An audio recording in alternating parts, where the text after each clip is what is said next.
નમસ્કાર વિદ્યાર્થી મિત્રો, બુકબર્ડમાં આપ સૌ વિદ્યાર્થી મિત્રોનું હાર્દિક સ્વાગત કરું છું.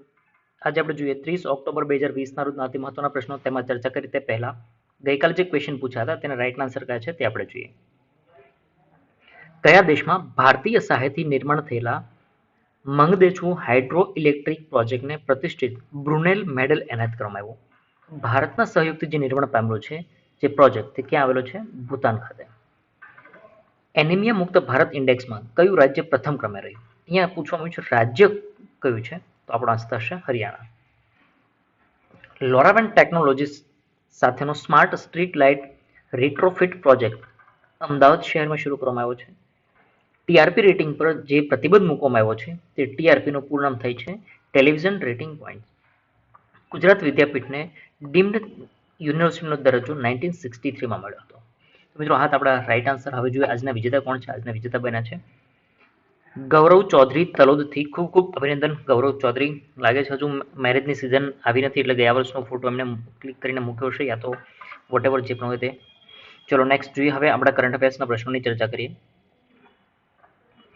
ગુરુ તેગ બહાદુરની 400મી વર્ષગાંઠ નિમિત્તે ભારત સરકારે કોની અધ્યક્ષતામાં એક સમિતિની રચના કરી છે?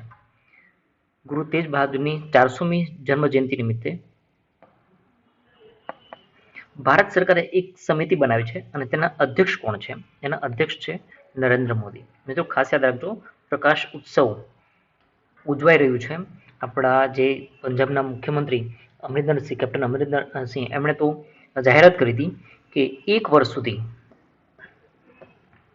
સુધી આ પ્રકાશ ઉત્સવ મનાવાશે. એટલે 2019થી લઈ 2020 અને 21 સુધી, એટલે કે 2020થી 21 સુધીનો આ જે સમયગાળો છે, 2020થી 21નો આ સમયગાળાને પ્રકાશ ઉત્સવ તરીકે પંજાબ સરકારે એક વર્ષ માટે ઉજવ્યું છે. આપણે નરેન્દ્ર સાહેબે પણ બહુ બધી વખત આ ઉત્સવ વિશે હાઇલાઇટ કરી છે, પ્રકાશ ઉત્સવ વિશે. તો એક્ઝામની દ્રષ્ટિએ આપણા માટે ખૂબ મહત્વનું બને છે. શ્રી ગુરુ તેગ બહાદુરની 400મી જન્મ જયંતિ નિમિત્તે કેન્દ્રએ વડાપ્રધાન નરેન્દ્ર મોદીની અધ્યક્ષતામાં એક ઉચ્ચ સ્તરીય સમિતિની રચના કરી છે. તેમાં કેન્દ્રીય ગૃહ સચિવ અજયકુમાર ભલ્લા તેઓ 70 સભ્યોની એક ઉચ્ચ સ્તરીય સમિતિ છે તેના સભ્ય સચિવ રહેશે. હવે આ સમિતિ બનાવવામાં આવી છે તેનું કામ શું રહેશે? તો અલગ અલગ પ્રકારની નીતિઓને મંજૂરી આપવી, યોજનાઓ કાર્યક્રમોના પર દેખરેખ અને ઉજવણી પર માર્ગદર્શન માટે વિગતવાર માહિતી આપવી અને અલગ અલગ કાર્યક્રમો માટેની તારીખો પણ નક્કી કરવી આ એનું કાર્ય રહેશે. સમિતિમાં કોનો કોનો સમાવેશ કરવામાં આવ્યો છે? તો આપણા વડાપ્રધાન શ્રી નરેન્દ્રભાઈ મોદી તો ખરા જ, પરંતુ એ સિવાય પૂર્વ વડાપ્રધાન મનમોહનસિંહ, લોકસભાના અધ્યક્ષ ઓમ બિરલા, કેન્દ્રીય મંત્રી રાજનાથસિંહ, અમિત શાહ, નીતિન ગડકરી, નિર્મલા સીતારમણ, હરદીપસિંહ પુરી, પંજાબના મુખ્યમંત્રી કેપ્ટન અમરિંદરસિંહ, એ સાથે સાથે હરિયાણાના મુખ્યમંત્રી કોણ છે? મનોહરલાલ ખટ્ટર, બિહારના મુખ્યમંત્રી તો નીતિશ કુમાર, ઉત્તર પ્રદેશના મુખ્યમંત્રી તો જબરદસ્ત, તમને બધાને ખબર હશે જ, યોગી આદિત્યનાથ, પશ્ચિમ બંગાળ મમતા બેનર્જી, તમિલનાડુના મુખ્યમંત્રી કે પલાનીસ્વામી, મહારાષ્ટ્ર ઉદ્ધવ ઠાકરે, ખૂબ ચર્ચામાં હતા એટલે યાદ પણ હશે, ઉત્તરાખંડ ત્રિવેન્દ્ર સિંહ રાવત, હિમાચલ પ્રદેશના મુખ્યમંત્રી તો કોણ છે? હિમાચલ પ્રદેશના મુખ્યમંત્રી જયરામ ઠાકુર, અને ઓડિશાના મુખ્યમંત્રી નવીન પટનાયક, રાજસ્થાનના મુખ્યમંત્રી અશોક ગેહલોત. આ દરેકનો સમાવેશ થયો છે. જો મિત્રો કદાચ તમને યાદ હશે કે આપણે અગાઉ પણ એક વખત વાત કરી ચૂક્યા છીએ. જો હાલ કેવું છે કે શીખ ધર્મગુરુ છે એ હવે એ વંશ પરંપરાગત હતું, પરંતુ આ ગુરુ તેગ બહાદુર સિંહ છે એ શીખના 9મા ગુરુ હતા. 9મા ગુરુ. અને ત્યારબાદ એમના સન એટલે કે એમનું સંતાન, એમનું બાળક જે હશે તે ગુરુ ગોવિંદ સિંહ એ કેટલામા ક્રમના હતા? 10મા શીખ ધર્મગુરુ હતા. પરંતુ એમણે વિચાર્યું કે ગુરુનું પદ છે એ સામાન્ય નથી, ખૂબ જ મહત્વનું પદ છે. તો આ પદ એ વ્યક્તિને જ મળવું જોઈએ કે જે એને લાયક હોય, નહીં કે વંશ પરંપરાગત. તો ત્યારબાદ 10મા ગુરુ ગોવિંદસિંહ પછીના 11મા કોઈ ગુરુ નથી, અથવા તો 11મા ગુરુ કોણ છે? તો ગુરુ ગ્રંથ સાહેબ એ એના ગુરુ છે. એટલે તમને ક્યારે એવું નહીં જોવા મળે કે 11મા ગુરુ, 12મા ગુરુ, 13મા ગુરુ, એક ક્રમથી લઈને 10મા ગુરુ સુધીનો કાર્યકાળ તમને જોવા મળશે. 9મા ગુરુ કોણ હતા? ગુરુ તેગ બહાદુર સિંહ. એમનો જન્મ ક્યારે થયો હતો? તો 1 એપ્રિલ 1 એપ્રિલ 1621 અમૃતસર. કોઈ વખત તમને 18 એપ્રિલ મળે તો બી કોઈ કન્ફ્યુઝ થવાની જરૂર નથી. 1 એપ્રિલ યા 18 એપ્રિલ અલગ અલગ ડેટ આપેલા છે, બટ એન શોર્ટ એટલું યાદ રાખવાનું છે એપ્રિલ 1621 અને એમનું નિધન તો 24 નવેમ્બર 1675. કોણે કર્યું હતું નિધન? ઔરંગઝેબ એમનું નિધન કર્યું હતું. એમના પિતા તો ગુરુ હરગોવિંદસિંહ અને માતા નાનકીજી. જો હવે એના પિતા હરગોવિંદસિંહ, તો હરગોવિંદસિંહ એ 8મા ગુરુ હતા. 9મા ગુરુ કોણ બન્યા? તો 9મા ગુરુ બન્યા તેગ બહાદુરસિંહ અને ત્યાર પછી 10મા ગુરુ બન્યા ગુરુ ગોવિંદસિંહ. પછી 11મા ગુરુ કોણ? તો 11મા તે પછીનો ગમે તેટલો ક્રમ લઈ લો તો એ કોણ હશે? ગુરુ ગ્રંથ સાહેબ હશે. આ ખાસ યાદ રાખજો. કઈ યુનિવર્સિટીના સ્નાતક દ્વારા નિર્માણ થયેલું હેબિટાટ ઇન્ડિયન આર્મીને સોંપવામાં આવ્યું? અહીંયા ચિત્રમાં જોઈ શકો છો આ પ્રકારનું હેબિટાટ બનાવ્યું છે, રહેવા માટેનું સરસ મજાનું બનાવ્યું છે. તો આ હવે કોને આપવામાં આવ્યું છે? ઇન્ડિયન આર્મીને સોંપવામાં આવ્યું છે. કઈ યુનિવર્સિટી બનાવ્યું છે? તો બનાવ્યું છે ગુજરાત યુનિવર્સિટી બનાવ્યું છે. ગુજરાત યુનિવર્સિટીના સ્ટાર્ટઅપ આંત્રપ્રિન્યોરશિપ કાઉન્સિલ દ્વારા હેબિટાટનું નિર્માણ કરવામાં આવ્યું. આ હેબિટાટ હાલ ઇન્ડિયન આર્મીને આપવામાં આવ્યું છે, જે લેહ ખાતે ઇન્સ્ટોલ કરવામાં આવ્યું છે. -35 અથવા 40 ડિગ્રીનું તાપમાન હોય તો પણ ઘરમાં એકદમ આસાનીથી રહેતા હોય એવો અનુભવ થશે હેબિટેટમાં. તેમાં કયું મટીરિયલ્સ વપરાયું છે? તો ફાઇબર અને કાર્બનનો ઉપયોગ કરવામાં આવ્યો છે કે જે સ્નોફોલ હોય અથવા સ્નો બાઇટ હોય તો પણ એની સામે રક્ષણ મેળવી શકાય છે. આ હેબિટેટને દરિયા કિનારે અથવા રણ જેવો વિસ્તાર હોય તો ત્યાં પણ આસાનીથી લઈ જઈ શકે, મતલબ કે ઇઝી ટુ મૂવ, એકદમ ઇઝી ટુ મૂવ અને easy to move and install, એકદમ સરળતાથી લઈ જઈ શકાય અને એના પાછળનો ઉપયોગ પણ લઈ શકાય છે. ગુજરાત યુનિવર્સિટીના કુલપતિ કોણ છે? હિમાંશુ પંડ્યા. જો કે એના બદલામાં ઇન્ડિયન આર્મી છે એને 1,10,00,000 રૂપિયા ગુજરાત યુનિવર્સિટીને અનુદાન પણ આપ્યું છે. તમિલનાડુમાં વી.ઓ. ચિદમ્બરમ બંદર ટ્રસ્ટ ખાતે ડાયરેક્ટ પોર્ટ એન્ટ્રી ફેસિલિટીનું ઉદ્ઘાટન કરવામાં આવ્યું. કોના દ્વારા કરવામાં આવ્યું? તો આપણા ગુજરાતના એવા મનસુખભાઈ માંડવિયા કે જે રાજ્ય કક્ષાના મંત્રી છે તેમણે આ ઉદ્ઘાટન કર્યું. કેન્દ્રીય શિપિંગ રાજ્યમંત્રી મનસુખ માંડવીયાએ તમિલનાડુમાં વી.ઓ. ચિદમ્બરમ બંદર ટ્રસ્ટ ખાતે ડાયરેક્ટ પોર્ટ એન્ટ્રી ફેસિલિટીનું ઉદ્ઘાટન કર્યું. એનાથી ફાયદો શું થશે? તો ઇઝ ઓફ ડુઈંગ બિઝનેસમાં ઘણો બધો વધારો થશે. આ સુવિધા કાર્યક્ષમતા લાવશે અને સમયનો પણ ઘણો બધો બચાવ કરશે. ટેરિફનો ખર્ચ પણ ઓછો થશે. આંતરરાષ્ટ્રીય વેપારમાં જે શિપર છે એટલે કે જે આ પ્રકારની બોટ અલગ અલગ પ્રકારની આવતી હોય, સ્ટીમર આવતા હોય તો એમાં પણ ઘણી બધી સ્પર્ધા થશે અને આપણને ફાયદો થશે. અત્યાર સુધી આ ડાયરેક્ટ પોર્ટ એન્ટ્રી સુવિધાથી કોઈ પણ કન્ટેનર ફોરેન સ્ટેશન પર મધ્યવર્તી સંચાલન કર્યા વિના ફેક્ટરીમાંથી કન્ટેનરને સીધી ગતિવિધિ કરવામાં આવશે. મતલબ આ પ્રકારની આધુનિકતા રીતે અત્યાર સુધી શું થતું કે એને ડાયરેક્ટ આ પ્રકારનું લોડિંગ અનલોડિંગ કરવામાં નહોતું આવતું, એના માટે અલગથી ફેસિલિટી લાવવામાં આવતી. તો એના માટે શું કર્યું કે હાલમાં આ જે સિસ્ટમ છે એ ડાયરેક્ટ પોર્ટ એન્ટ્રી ફેસિલિટી, તો એના માટે થઈને ટ્રક પાર્કિંગનું જે ટર્મિનલ્સ છે એમાં ઘણા બધા 18,000 સમથિંગ ચોરસ વિસ્તારમાં આ પ્રકારની એક ફેસિલિટી બનાવી દેવામાં આવી છે. જે પણ કાર્ગો નિકાસ થાય છે અથવા જે ફેક્ટરી સ્ટફલ અથવા તો રીસીલ્ડ કન્ટેનર છે એને કસ્ટમ ક્લિયરન્સ આપવા માટે પણ તમે એક શબ્દ સાંભળો છો, સાગરમાલા. આ સાગરમાલા પ્રોજેક્ટ છે એ હેઠળ એને બનાવવામાં આવ્યું છે. વિશ્વના શ્રેષ્ઠ એમ્પ્લોયર 2020ની સૂચિમાં ફોર્બ્સની કઈ કંપની પ્રથમ ક્રમે રહી? ફોર્બ્સની યાદી મુજબ કઈ એક કંપની છે કે જે વિશ્વના શ્રેષ્ઠ એમ્પ્લોયર 2020ની યાદીમાં પ્રથમ ક્રમે રહી છે? તો આપણો આન્સર થશે સેમસંગ. દક્ષિણ કોરિયાની ઇલેક્ટ્રોનિક્સ કંપની સેમસંગ ઇલેક્ટ્રોનિક્સ ફોર્બ્સ દ્વારા પ્રકાશિત વર્લ્ડની સર્વશ્રેષ્ઠ એમ્પ્લોયર 2020ની યાદીમાં ટોચ પર રહી છે. અન્ય વાત કરીએ તો ટોપ 5માં કોણ છે? ફર્સ્ટ પર છે સેમસંગ, ત્યારબાદ એમેઝોન, થર્ડ પર આઈએમબી, ફોર્થ નંબર પર માઇક્રોસોફ્ટ અને ફિફ્થ નંબર પર એલજી. આ 5 કંપનીનું નામ પણ યાદ રાખવું. વૈશ્વિક સૂચિમાં 45 દેશોમાં 750 બહુરાષ્ટ્રીય એટલે કે મલ્ટીનેશનલ કંપની અને મોટી કંપનીઓનો સમાવેશ કરવામાં આવ્યો છે. તેમાંથી ભારતની જે HCL ટેકનોલોજી છે તેમણે આ યાદીમાં ટોચનું સ્થાન મેળવ્યું છે. કેટલામું સ્થાન મેળવ્યું છે? તો 30મું સ્થાન મેળવ્યું છે. અને એચડીએફસી બેંકે એમણે ભારતમાં બેન્કિંગ ક્ષેત્રે 176મું સ્થાન મેળવ્યું છે. એટલે કે ભારતમાં ટોચ પર છે પરંતુ ઓલ ઓવર વૈશ્વિક સ્તરે કેટલામું સ્થાન છે? 176મું સ્થાન છે. ઉત્તર પ્રદેશ રાજ્યનો પ્રથમ ડેટા સેન્ટર પાર્ક ક્યાં સ્થાપવામાં આવશે? ઉત્તર પ્રદેશમાં એક ડેટા સેન્ટર પાર્ક બનાવવામાં આવશે જે નોઈડા એટલે કે ગ્રેટર નોઈડા ખાતે સ્થાપવામાં આવશે. તાજેતરમાં ઉત્તર પ્રદેશ સરકાર દ્વારા ગ્રેટર નોઈડામાં રાજ્યનો પ્રથમ ડેટા સેન્ટર પાર્ક સ્થાપવા માટે મંજૂરી આપવામાં આવી છે. આ પ્રોજેક્ટમાં મુંબઈનું એક ગ્રુપ છે હીરાનંદાણી ઇન્વેસ્ટર ગ્રુપ એ 600 કરોડ રૂપિયાના રોકાણ સાથે આ ડેટા સેન્ટર પાર્ક સ્થાપશે.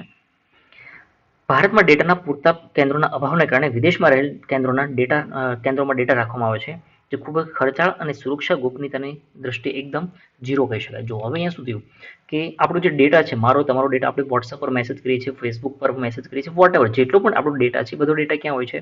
તો એ જે તે કંપનીના સર્વર પર હોય છે. ભારતનો ડેટા પણ ભારતમાં રહેવો જોઈએ. જો કે પહેલા આપણે આરબીઆઈ પણ કહ્યું હતું કે જે પણ ઇકોનોમિકલી દ્રષ્ટિએ જે પણ લેવડ દેવડ થાય છે, એ દરેક ડેટા ભારતમાં જ સ્ટોર કરવો જોઈએ. તમને તો કદાચ યાદ હશે બ્લેકબેરી તો બ્લેકબેરીનો ડેટા આપણી પાસે ભારતીય પાસે નહોતો રહેતો, વિદેશમાં જ રહેતો હતો. એને ડેટા કોઈ પણ રીતે આપણે મેળવી શકતા નહોતા. તો કંપની ભારત સરકારે ના પાડી દીધી, કારણ કે તમારે ભારતમાં બિઝનેસ કરવો છે તો ડેટા ભારતમાં જ સ્ટોર કરવો પડશે, અદરવાઇઝ તમે એને અહીંયા નહીં ઓપરેટ કરી શકો, ચલાવી નહીં શકો. તો બ્લેકબેરી અહીંયા ભારતમાં ડેટા સેન્ટર બનાવવું પડ્યું. તો એ જ રીતે આરબીઆઈ પણ આદેશ આપ્યો છે કે તમામ ઇકોનોમિક એટલે કે પૈસાની દ્રષ્ટિએ જે પણ વહીવટ થતો હોય, આર્થિક પ્રવૃત્તિ થતી હોય, એનો ડેટા સેન્ટર ભારતમાં જ બનાવવો પડશે. જો આવનાર સમયમાં ડેટા એ ખૂબ મહત્વની વસ્તુ બની રહેશે. તો ડેટા ક્યારેય લીક ના થવો જોઈએ, ડેટા બીજા કંપની પાસે ન રહેવો જોઈએ. એટલા માટે ડેટા એ હંમેશા ભારતમાં જ રહેવો જોઈએ. એના માટે આ પ્રકારનું અલગ અલગ ડેટા સેન્ટર સ્થાપવામાં આવ્યું છે. કારણ કે હાલમાં ભારત પાસે કોઈ આવી સુવિધા નથી. તો આપણે શું કરશું? વિદેશમાં આપણે ડેટા મોકલીએ છીએ, ત્યાં સ્ટોર કરીએ છીએ, તો તેનો મેન્ટેનન્સ ખર્ચો પણ ઘણો બધો લાગશે. અને સુરક્ષાની દ્રષ્ટિએ વાત કરીએ તો સુરક્ષાની દ્રષ્ટિએ ઝીરો કહી શકાય. રાજ્યમાં આર્થિક પ્રવૃત્તિઓ વધારવા અને રોજગારની તકો ઊભી કરવા માટે સુધી ડેટા સેન્ટર પોલિસી હેઠળ રોકાણકારોને ઘણી બધી છૂટ આપવામાં આવશે. એટલે જે પણ કોઈ ઇન્વેસ્ટર કંપની આવશે એમને ઘણી બધી છૂટછાટ આપવામાં આવશે. ડેટા સેન્ટર માટે ઇન્ફ્રાસ્ટ્રક્ચરમાં નેટવર્ક સાથે જોડાયેલા કમ્પ્યુટર સર્વરના મોટા ક્લસ્ટર હોય છે, જ્યાં ડેટા સ્ટોરેજ, પ્રોસેસિંગ અને ડિસ્ટ્રીબ્યુશન થશે. એટલે કે આ એક જે ડેટા સેન્ટર હોય છે, એ ડેટા સેન્ટરમાં શું થતું હોય છે કે ત્યાં ડેટાનો સ્ટોરેજ કરવામાં આવે છે, એના પર પ્રોસેસિંગ કરવામાં આવે છે અને જરૂરિયાત મુજબની એને વિતરણ કરવામાં આવે છે. વિતરણ મતલબ કે પૈસા લઈને નહીં, પરંતુ જે સપોઝ કે મેં તમને એક મેસેજ કર્યો છે, તો તમારા સુધી પહોંચશે એ પહેલાં સર્વર પર થઈને આવશે ને, તો આ પ્રકારનું ડેટા ડિસ્ટ્રીબ્યુશન એ પણ કરવામાં આવશે. જો અહીંયા ક્વેશ્ચન મસ્ત એક ક્વેશ્ચન અહીંયા બની શકે, કઈ સમિતિની ભલામણને આધારે સંસદે 2019માં આ ડેટા સેન્ટર માટે સિક્યુરિટી પર કામ કર્યું હતું? તો 2019માં એક સમિતિ હતો, એને અહેવાલ હતો શ્રી કૃષ્ણ સમિતિ. આ નામ ખાસ યાદ રાખજો આપણા માટે, આ બહુ મહત્વનું છે. શ્રી કૃષ્ણ સમિતિ જસ્ટિસ છે, ન્યાયાધીશ કૃષ્ણ સમિતિ, એમણે આ ડેટા સિક્યુરિટી માટે એક સૂચન કર્યું હતું સરકારને. અને 2019માં સંસદમાં આ એક કાર્ય પણ કરવામાં આવ્યું હતું કે હવેથી ડેટા એ ભારતમાં સિક્યોર, સેફ રહેવો જોઈએ. તાજેતરમાં કયા રાજ્યએ anti human trafficking police station સ્થાપવાની મંજૂરી આપી? કયા રાજ્યમાં anti human trafficking police station સ્થાપવા માટે મંજૂરી આપવામાં આવી છે? તો ઉત્તર પ્રદેશ ખાતે. ઉત્તર પ્રદેશ સરકારે મહિલાઓ અને બાળકોની સુરક્ષા પ્રત્યેના પગલાંને ધ્યાનમાં લઈ અને પ્રત્યેક જિલ્લામાં માનવ ટ્રાફિકિંગ વિરુદ્ધ પોલીસ સ્ટેશન સ્થાપવાનો નિર્ણય કર્યો છે. પોલીસ સ્ટેશનમાં શું થશે? તો કેસ નોંધવામાં આવશે અને ત્યારબાદની જે પણ તપાસ કરવાની હોય તે સ્વતંત્ર રીતે તપાસ કરવા માટે જે તે પોલીસ સ્ટેશનને ઓથોરિટી આપવામાં આવશે. રાજ્ય સરકાર 40 નવા માનવ ટ્રાફિક વિરોધી સ્ટેશનો સ્થાપશે. એટલે કે હ્યુમન ટ્રાફિકિંગ જે પ્રકારે માનવની તસ્કરી થતી હોય તે પ્રકારે જે તે જિલ્લામાં પોલીસ સ્ટેશનની જેમ જ કાર્ય કરશે અને કેસ નોંધ્યા બાદ તેના પર એટલે કે જે પણ આરોપી હશે, જે પણ વ્યક્તિ ગુનેગાર હશે એના પર એક્શન લેવામાં આવશે. જો કે હાલ સરકાર પાસે આ ઉત્તર પ્રદેશમાં 35 જેટલા આવા હ્યુમન ટ્રાફિકિંગ પોલીસ સ્ટેશન તો છે જ, પરંતુ હજુ એને જરૂરિયાત છે. જો કે 2011માં અને 2018માં આ પ્રકારે કુલ મળીને 35 જેટલા આવા પોલીસ સ્ટેશનો બનાવવામાં આવે છે માનવ ટ્રાફિકિંગ માટે, એટલે કે હ્યુમન ટ્રાફિકિંગ માટેના. પરંતુ કેન્દ્ર સરકારનો એક આદેશ હતો, કેન્દ્ર સરકાર એટલે કે કેન્દ્ર સરકારના મહિલા સુરક્ષા વિભાગ છે, એમણે એક આદેશ કર્યો હતો કે આ પ્રકારના બીજા અલગ અલગ પ્રકારના પોલીસ સ્ટેશન બનાવવા જોઈએ કે જે હ્યુમન ટ્રાફિકિંગ વિરોધી હોય તે પ્રકારના, મતલબ કે એને તપાસવા માટે અથવા એને નિષ્ક્રિય કરવા માટે અને તે માટે થઈને કેન્દ્ર સરકાર એને ફંડિંગ કરશે. ફેડરેશન ઓફ ઇન્ડિયન ફેન્ટસી સ્પોર્ટ્સના નવા અધ્યક્ષ તરીકે કોની નિમણૂક કરવામાં આવી? બિમલ જુલ્કાની પસંદગી કરવામાં આવી છે. ફેડરેશન ઓફ ઇન્ડિયન ફેન્ટસી સ્પોર્ટ્સના નવા અધ્યક્ષ તરીકે બિમલ જુલ્કાની નિમણૂક કરવામાં આવી છે. બિમલ જુલ્કા એ મધ્યપ્રદેશ કેડરના 1979 બેચના આઈએસ અધિકારી છે. તેઓએ કોનું સ્થાન લીધું છે? તો જોન લોફેંગનું સ્થાન લીધું છે. Federation of Indian fantasy sports virtual રીતે, એટલે કે આપણે કહી શકીએ કે એક ફિઝિકલી નહીં બટ વર્ચ્યુઅલ રીતે આ રમત એક ભારતની પ્રથમ અને એકમાત્ર સ્વનિયમનકારી સંસ્થા છે. તો મિત્રો હવે જોઈએ આજના ટોપિક્સ વિશે વાત કરીએ. રાજ્યના પૂર્વ મુખ્યમંત્રી કેશુભાઈ પટેલનું નિધન થયું. આપણા ગુજરાત રાજ્યના જે પૂર્વ મુખ્યમંત્રી રહી ચૂક્યા છે એવા કેશુભાઈ પટેલનું નિધન થયું છે. ગુજરાત રાજ્યના પૂર્વ મુખ્યમંત્રી કેશુભાઈ પટેલનું કાર્ડિયાક અરેસ્ટના કારણે એટલે કે હૃદયરોગના હુમલાના કારણે તાજેતરમાં 92 વર્ષની વયે નિધન થયું છે. જોકે એમને પહેલા કોરોના થયો હતો, બટ કોરોનામાંથી એકદમ ફ્રી થઈ ગયા હતા, સારા થઈ ગયા હતા. એમની સારવાર સંપૂર્ણ સારી થઈ હતી, રિકવરી થઈ ગઈ હતી અને ત્યારબાદ હવે હાર્ટ એમને કાર્ડિયાક અરેસ્ટના કારણે એમનું નિધન થયું છે. મિત્રો યાદ રાખજો કે ભારતીય જનતા પાર્ટીના વરિષ્ઠ નેતા છે, ગુજરાતમાં ભાજપ લાવનાર અથવા ભાજપના જે પ્રણેતા છે એ કેશુભાઈ પટેલ. 1995માં ભાજપના સૌ પ્રથમ મુખ્યમંત્રી બન્યા હતા. ભાજપ તરફથી ગુજરાતમાં સૌ પ્રથમ મુખ્યમંત્રી કોણ હતા? તો કેશુભાઈ પટેલ હતા. ત્યારબાદ શું થયું કે શંકરસિંહ વાઘેલાએ બળવો કર્યો અને તેમની સરકાર ઉથલાવી પાડી. જો શંકરસિંહ વાઘેલા, તમારા જે કોઈ વડીલો હોય ને એ તો એમને પૂછજો, હજુરિયા અને ખજુરિયા આ પ્રકારનું તમે કોઈને પૂછજો, હજુરિયા અને ખજુરિયાની સિસ્ટમ યા તો હજુરિયા ખજુરિયા એટલે શું? જો તમને ખબર હોય તો તમને મજા આવશે, અગર જો તમને ખબર નથી તો તમે કોઈ ઘરના વડીલો હોય ને, ખાસ કરીને મોટી ઉંમરના હશે, એમને ખબર છે તો એમને પૂછજો કે હજુરિયા અને ખજુરિયા શું છે. તો આ શંકરસિંહ સાથે એમણે એક આ પ્રકારની ગેમ રમ્યા હતા અને શંકરસિંહે બળવો કર્યો હતો અને એમની સરકાર એટલે કે કેશુભાઈ પટેલ, કેશુભાઈને બાપાના નામથી ઓળખાય છે, કેશુ બાપા, આ પણ ખાસ યાદ રાખજો. તો કેશુ બાપાની સરકાર એમને ઉથલાવી પાડી હતી અને ત્યારબાદ શંકરસિંહ એમણે પક્ષપલટો કર્યો અને તેમ છતાં 1998માં જ્યારે ફરીથી ચૂંટણી આવી ત્યારે લોકોએ એને શંકરસિંહને જાકારો આપ્યો અને ગુજરાતના મુખ્યમંત્રી તરીકે ફરીથી પાછા કેશુભાઈ ચૂંટાયા હતા. તમે અહીંયા જોઈ શકો છો કેશુભાઈ પટેલ 24 જુલાઈ 1928 થી 29 ઓક્ટોબર 2020 એમનો સમયગાળો રહ્યો છે, એટલે કે એમનું જીવન એમણે રાખ્યું છે. આપણે બુકબર્ડની જે એપ્લિકેશન છે એમાં પણ તમે ડેઇલી કરંટ અફેર્સ તમે જોઈ શકો છો, વાંચી શકો છો. વિડીયો તો તમે સાંભળો જુઓ છો, બટ તમારે એ ક્વિક રિવિઝન કરવા માટે પણ તમે એપ્લિકેશન પરથી કરી શકો છો. જેવા તમારા આ સ્લાઇડ પૂરી થશે ત્યારબાદ એટલે કે એપ્લિકેશનમાં જેટલી પણ ડિટેલ છે એ ડિટેલ પૂરી થયા બાદ તમે MCQ સ્વરૂપે એક ટેસ્ટ પણ આપી શકો છો. આ પ્રકારની અલગ અલગ તમે ઘણી બધી સુવિધાઓ એપ્લિકેશન મારફતથી લઈ શકો છો. તેઓ ગુજરાતમાં ભાજપના સૌ પ્રથમ મુખ્યમંત્રી બન્યા હતા. એમનો જન્મ 24 જુલાઈ 1928ના રોજ જૂનાગઢના વિસાવદરમાં થયો હતો. 1990માં ભાજપે ચીમનભાઈ પટેલના પક્ષ જનતા દળ સાથે સમજૂતી કરી હતી અને ત્યારબાદ 1995ની ચૂંટણીમાં કોઈ પણ પક્ષની સાથે સમજૂતી કર્યા વગર એકલા હાથે કેશુભાઈ ચૂંટણી લડ્યા હતા અને એમણે ભાજપને 121 બેઠકો સાથે જંગી બહુમતી મેળવી હતી. તેઓ આરએસએસના લાઈફ ટાઈમ આરએસએસના નિષ્ઠાવાન કાર્યકર રહી ચૂક્યા છે. એમનો કાર્યકાળ કેવો હતો તો 2001 સુધી એમને રહ્યા હતા અને ત્યારબાદ જે ભૂકંપ આવ્યો હતો, ભૂકંપ બાદ એ 2001 પછીથી નરેન્દ્રભાઈ મોદી, ત્યારબાદ નરેન્દ્ર મોદી મુખ્યમંત્રી બન્યા અને ત્યારબાદ નરેન્દ્રભાઈ મોદી એ વડાપ્રધાન બન્યા. તેઓ એટલે કે કેશુભાઈ પટેલ એ ગુજરાતના મુખ્યમંત્રી કે 2 વખત ચૂંટાયા હતા. કયા સમયગાળો તો માર્ચ 1995 થી ઓક્ટોબર 1995 અને ત્યારબાદ માર્ચ 1998 થી ઓક્ટોબર 2001 સુધી મુખ્યમંત્રી રહ્યા હતા. તેઓ સોમનાથ મંદિર છે એ ટ્રસ્ટના ચેરમેન પણ હતા. સોમનાથ મંદિર ટ્રસ્ટના સોમનાથ મંદિર છે આપણું જે પ્રથમ જ્યોતિર્લિંગ કહી શકાય, એ 12 જ્યોતિર્લિંગો પૈકીનું એક જ્યોતિર્લિંગ પ્રથમ એ સોમનાથ મંદિર એમના ચેરમેન હતા. એમનું નિધન 29 ઓક્ટોબર 2020માં થયું છે. મિત્રો યાદ રાખજો કે એમને ઓગસ્ટ 2012માં એમણે એક અલગ પાર્ટી કરી હતી, જીપીપી, ગુજરાત પરિવર્તન પાર્ટી, અને ત્યારબાદ 2012ની જે વિધાનસભાની ચૂંટણી આવી તો એમાં કેશુભાઈ પટેલ એ વિસાવદરની બેઠક પરથી ચૂંટાયા હતા અને ત્યારબાદ ફરીથી પાછું એમણે 2014માં એમણે જીપીપી પદેથી રાજીનામું આપ્યું અને ઇવન કે જે જીપીપી છે એ જ પાછી બીજેપીમાં જોઈન થઈ ગઈ છે.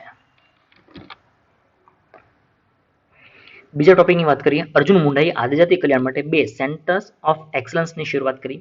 કેન્દ્રીય આદિજાતિ બાબતોના મંત્રી અર્જુન મુંડાએ વિડીયો કોન્ફરન્સ દ્વારા આદિજાતિ બાબતોના મંત્રાલય અને આર્ટ ઓફ લિવિંગના સહયોગથી આદિજાતિ કલ્યાણ માટે 2 સેન્ટર ઓફ એક્સલન્સની શરૂઆત કરી છે. ફર્સ્ટ સેન્ટર ક્યાં બન્યું છે, કયું છે તો ખેતીની તકનીકોના આધારે ટકાઉ કુદરતી ખેતી ક્ષેત્ર માટે 10,000 આદિજાતિ ખેડૂતોને તાલીમ આપવા માટે પ્રથમ સેન્ટર ઓફ એક્સલન્સ મહારાષ્ટ્રના ઔરંગાબાદ ખાતે શરૂ કર્યું છે. એ આપણા માટે મહત્વનું છે. અને જ્યારે બીજું સેન્ટર છે એ ઝારખંડમાં 30 ગ્રામ પંચાયતો અને 150 ગામોને આવરી લેવા માટે રાજ્યના 5 જિલ્લામાં સ્ટ્રેન્થિંગ પીઆરઆઈ ક્ષેત્રે આ પ્રકારનું એક બીજું સેન્ટર ઓફ એક્સલન્સ સ્થાપવામાં આવ્યું છે. એનો ઉદ્દેશ કયો છે તો આદિવાસી જે યુવાનો છે એમને વ્યક્તિત્વની વિકાસની તાલીમ આપવી, સામાજિક જવાબદારીની ભાવના ઉત્તેજિત કરવી, જાગૃતિ લાવવા માટે અને સમુદાય માટે કામ કરે તેવા આદિજાતિ યુવાનોને સામુદાયિક લીડરશિપ બનાવવા માટે એક આ પ્રકારની એક શરૂઆત કરવામાં આવી છે. ચલો એક મિત્રો તમને એક બીજો એક ક્વેશ્ચન પૂછ્યું. GOAL આ પ્રકારની એક અભિયાન શરૂ કરવામાં આવ્યું છે. તો આ ગોલનું પૂરું નામ શું થશે એ તમારે કમેન્ટમાં આન્સર કરવાનો છે. ત્રીજો મુદ્દો જોઈએ, તાજેતરમાં ઇઝરાયલ અને સુદાન વચ્ચે યુએસ પ્રમુખ ડોનાલ્ડ ટ્રમ્પની મધ્યસ્થી પછી શાંતિ કરાર થયા. ડોનાલ્ડ ટ્રમ્પે એક મધ્યસ્થી કરી છે. જો કે સુદાન પહેલા યુએઈ અને બહેરીનને પણ ઇઝરાયલ સાથે સંબંધોને વધુ સારા બનાવવાના હેતુ માટે આ પ્રકારના એક હસ્તાક્ષર કરવામાં આવ્યા હતા. આ અગાઉ અરબ દેશો ઇજિપ્ત અને જોર્ડન ઇઝરાયલને સત્તાવાર રીતે માન્યતા આપતા હતા. આ બંને દેશોએ અનુક્રમે 1979 એટલે ઇજિપ્તે 1979 અને જોર્ડને 1944માં ઇઝરાયલ સાથે શાંતિ કરાર કર્યા હતા.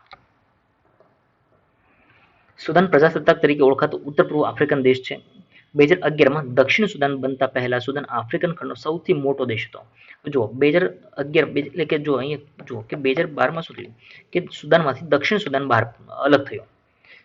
અને દક્ષિણ સુદાન અલગ થઈ ગયો એટલે હવે બંને કન્ટ્રી અલગ અલગ કહેવાય છે. એક ઓનલી સુદાન કહેવાય છે અને બીજું છે ને દક્ષિણી સુદાન કહેવામાં આવે છે. સુદાન છે ઓરિજિનલ સુદાન, એની રાજધાની કઈ છે? એની રાજધાની છે ખાર્તુમ. વિશ્વની સૌથી લાંબી નદી નાઇલ એ દેશને પૂર્વ અને પશ્ચિમી ભાગમાં વહેંચે છે. છઠ્ઠી બ્રિક્સ પાર્લામેન્ટરી ફોરમનું આયોજન કરવામાં આવ્યું. રશિયન સંસદના અધ્યક્ષ વ્યાચેસ્લાવ વોલિદિન એમની અધ્યક્ષતામાં બ્રિક્સ પાર્લામેન્ટરી ફોરમનું વર્ચ્યુઅલ આયોજન કરવામાં આવ્યું હતું. ભારતીય સંસદીય પ્રતિનિધિત્વનું આપણું જે પ્રતિનિધિ મંડળ છે એનું નેતૃત્વ કોણે કર્યું હતું? તો લોકસભાના અધ્યક્ષ ઓમ બિરલા એમણે કર્યું હતું. ઓમ બિરલા ક્યાંના છે? રાજસ્થાન. આંતરરાષ્ટ્રીય સંસદીય સંવાદ અને બ્રિક્સ દેશોના સંસદની વચ્ચે સંસદીય પદ્ધતિઓ અને વૈશ્વિક મુદ્દાઓની વિવિધ શ્રેણી પર સંસદની ભૂમિકાને મજબૂત કરવા માટે આ એક મંચ પૂરું પાડવામાં આવે છે. બ્રિક્સ દેશોમાં કોનો સમાવેશ થાય છે? તો બ્રિક્સ દેશોમાં બ્રાઝિલ, રશિયા, ઇન્ડિયા, ચીન અને દક્ષિણ આફ્રિકા આ 5 દેશોનો એમાં સમાવેશ થાય છે. આ ફોરમની થીમ કઈ રાખવામાં આવી છે? તો BRICS partnership in interest of global stability, general safety and innovative growth, parliamentary dimension, આ પ્રકારની થીમ રાખવામાં આવી છે. ચલો મિત્રો, તો રેડી થઈ જાઓ આજના ક્વિઝ માટે. તો આ રહ્યા આપણા ક્વિઝના પ્રશ્નો. કેશુભાઈ પટેલ કયા મંદિર ટ્રસ્ટના પ્રમુખ હતા? કેટલી રકમ સુધીની લોન લેનાર વ્યક્તિગત તેમજ એમએસએમઈ ઉદ્યોગોને લોનની મોરેટોરિયમ સમયગાળાનું વ્યાજ કેન્દ્ર સરકાર ચૂકવશે? અહીંયા ખાસ રાખજો, વ્યાજનું વ્યાજ કેન્દ્ર સરકાર ચૂકવશે. જશોમતી નંદનદાસજીનું 72 વર્ષની વયે નિધન થયું. તેઓ કઈ સંસ્થાના પ્રમુખ હતા?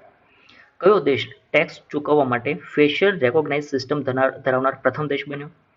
યુનેસ્કોમાં ભારતના કાયમી પ્રતિનિધિ મંડળમાં ભારતના આગામી કાયમી પ્રતિનિધિ તરીકે કોની નિમણૂક કરવામાં આવી છે? તો આ 5 પ્રશ્નો રાઈટ આન્સર કયા છે તે તમારે વોટ્સઅપ પર મેસેજ કરવાનો છે. તો મિત્રો, આ હતા આપણા 30 ઓક્ટોબર 2020ના રોજના અતિ મહત્વના પ્રશ્નો. તેના વિશે આપણે ચર્ચા કરી. મળીએ નેક્સ્ટ વિડીયોમાં. Thank you for watching Bookbirds current affair.